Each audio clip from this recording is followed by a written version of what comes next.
Good evening, crypto community. This is Brave Counsel, and welcome to tonight's quick crypto briefing. If you enjoy this video, please like, share, and subscribe. But with that being said, let's get straight into the main headlines this evening. So we're going to be covering off three main topics this evening, guys. First of all, Bitcoin is currently range bound. It's been stuck in a particular pattern now for around about the last 7 days. Secondly, we're going to be moving to Telegram. It was the biggest ICO of 2018, but unfortunately, the tokens weren't available to the public. Thirdly, XRP, a potential massive expansion into South America, guys, currently looking particularly in Brazil. Moving over for a quick overview of the market then, guys. The total market cap currently $255 billion. Trade volume down to $64 billion on the day. That's down 8%, guys. And Bitcoin dominance 55.13%. That's been around about the same now for the last sort of week or so. Gainers and losers today then. We see 46% of the tokens out there gaining and a 54% losing. So quite a mixed bag for the day. Anyway, let's get straight into the first topic of today.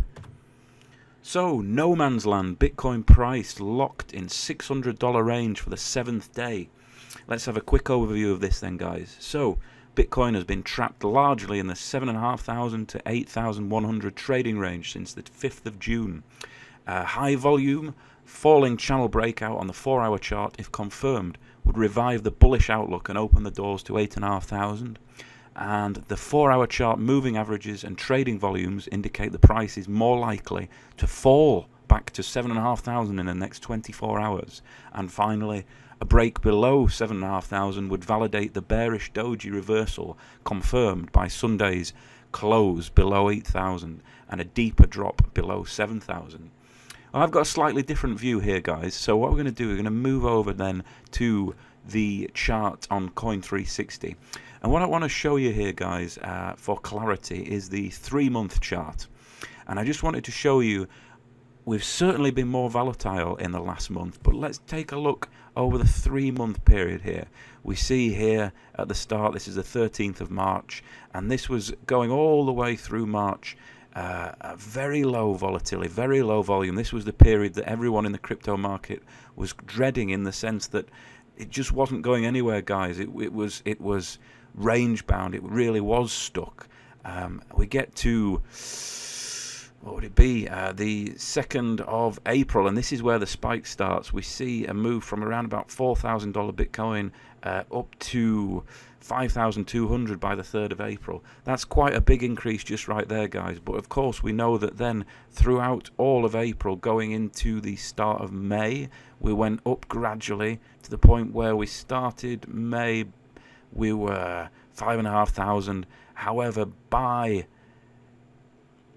May the 26th, we were up to the high of around about $8,800 there, guys. That was a huge increase in the month of May, and we've seen a slow but steady drop down over the last sort of half a month, coming into June, where we find ourselves today just under the $8,000 mark.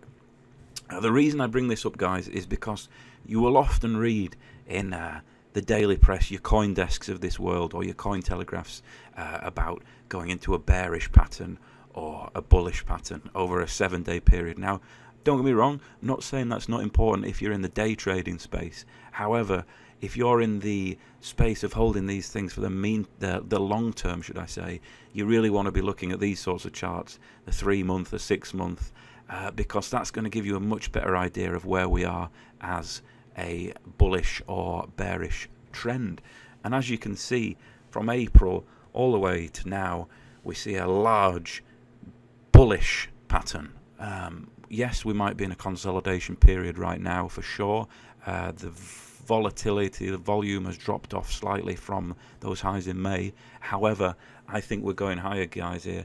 What I will say at this stage is that's not financial advice. I'm not a financial advisor.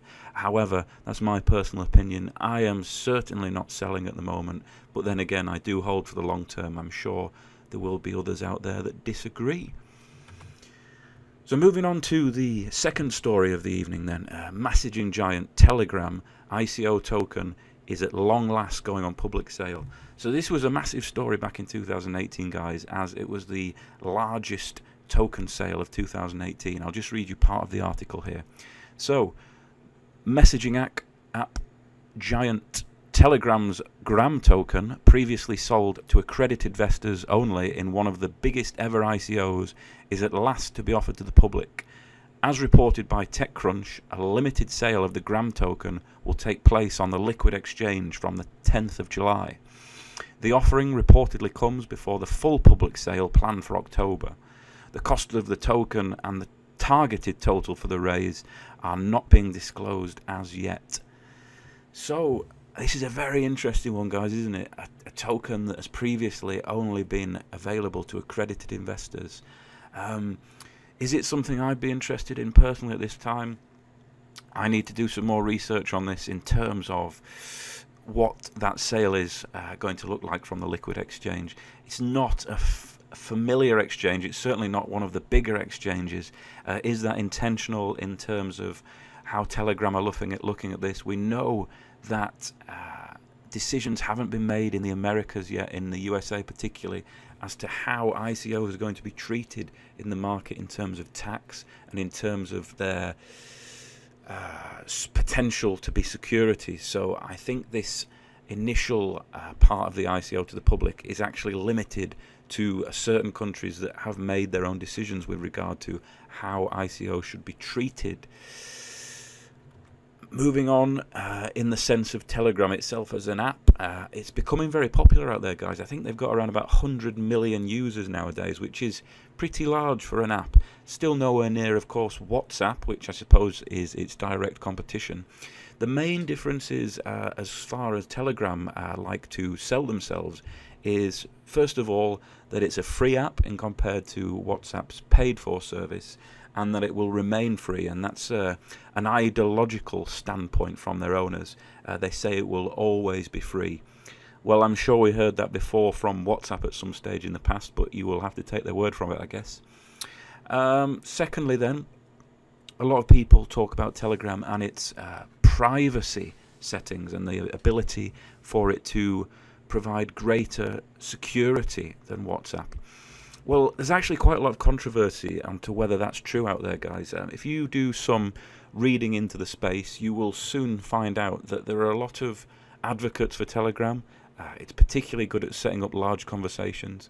But two of the things going against it, first of all, its media and files is a cloud-based service. It is encrypted, but it's a cloud-based service which raises questions of the potential to hack, because, of course, we know that anything can be hacked with the right people in charge if the right loopholes are found. The second thing about it is that you need to enable encryption as opposed to WhatsApp service, which is encrypted by default. Now, we know that encryption is a huge thing in the space at the moment, and this is something that you really need to consider. If you're going to move over to Telegram, you need to make sure that not only yourself, but any friends that you're using it with have all got their encryption part of the service turned on, or else this service has the potential to be exploited, whether that be from hackers or organizations that want your data, or even, of course, we know government surveillance, depending on what country you live in, guys. So do your own research on Telegram, make your own decisions. It's a very exciting ICO period, and I would encourage everyone to do their research into the sale. Finally then, the big news this evening, Ripple kicks off South America expansion with Brazil launch. A little bit of the article then. Blockchain payments company Ripple has launched in Brazil as the first stage of its planned expansion across South America. For the effort, Ripple has hired veteran fintech entrepreneur and executive Luis Antonio Sarco as managing director to drive strategy and help develop Ripple's business in the region. According to a press release issued Tuesday, Sarco's LinkedIn profile indicates he has been at Ripple since March 2019. So, my opinion on this, guys, I'm a big believer in XRP. It has been absolutely smashing it out of the park with regard to partnerships, and Brazil and South America in general are what I refer to as some of the regions that XRP will be helping massively in the future. The unbanked, people with limited access to banking, people that often work abroad and send money back to their families. This is where, at the moment, companies such as Western Union are dominant, and they charge a percentage, as we know, to every single customer, guys. They are raking it in. XRP has the potential to disrupt this market massively. I believe in it as a token. I am invested in it, and I think that going forward we really are going to see, if this continues, from Ripple the company, the XRP token benefiting. We know that Xcurrent has been rolled out across the world at the moment, and of course if XRP can make that service and the XRapid service even cheaper for the individuals and for the banking institutions using it, it would be a no-brainer to flip that switch very soon, guys. I am backing this all the way. And finally, to end the day, Coin360, then we see BTC down percentage for the day, Ether down, XRP down. Nothing too major, guys, nothing too troubling on the charts, I don't think. As we said earlier on, it's around about a 50-50 split, gainers and losers today. So with that being said, if you've got any comments on today, please let me know in the comments below. I will see you soon, guys. Cheers.